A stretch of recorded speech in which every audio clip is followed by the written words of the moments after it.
rech medore kaunti ma Busia. Midhiero mar nok mag rech matindo bende koro medore ka koro chuno jopith mondo many rech matindo kuonde mamoko.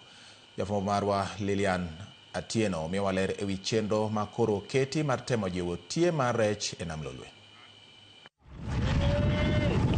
Nok mar rech e nam Lolwe omiyo thoth jopith rech kumoting'o mine kod rawere koro ng'iyo lai mopogore mar pidho rech to ahinya e yeuni. Okang' ma kamano osekelo dok piny mar kwan rech matindo ka ranyisi mar gwenge manigi pek ma kamano en Busia.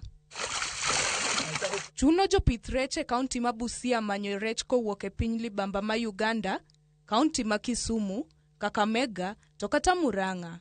Kata kamano mago okoromo.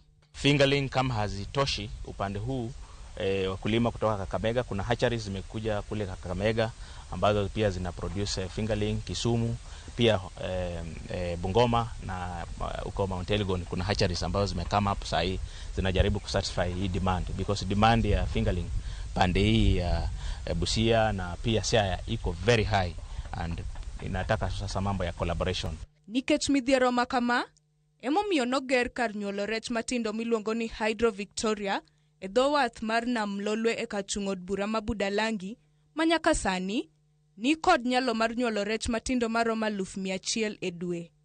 Kwan ma pod kelo rem ne jopith. Wakati tulianza kulima wa samaki tulipata fingerling haitosha, kukuwa na fingerling Busia, Kakamega, Kisumu ilikuwa ni kidogo, Mara haipatikani. Tulitoa fingerling uko Murang'a kule Central, na tukawa tunajiuliza kwa nini tuende all the way Murang'a kuleta fingerlings na huku ndio watu wanakula samaki na hawana fingerlings. Ndio maana tukaseti hatchery hapa. Kata kamano nyuol mar rech matindo gi bende nok mar gibiro wirani rem mar pi maler, onge lony malong' e sekta no kod rem yudo chiemb rech ma koro miyo rawere moko owuok oko mar kelo resruok.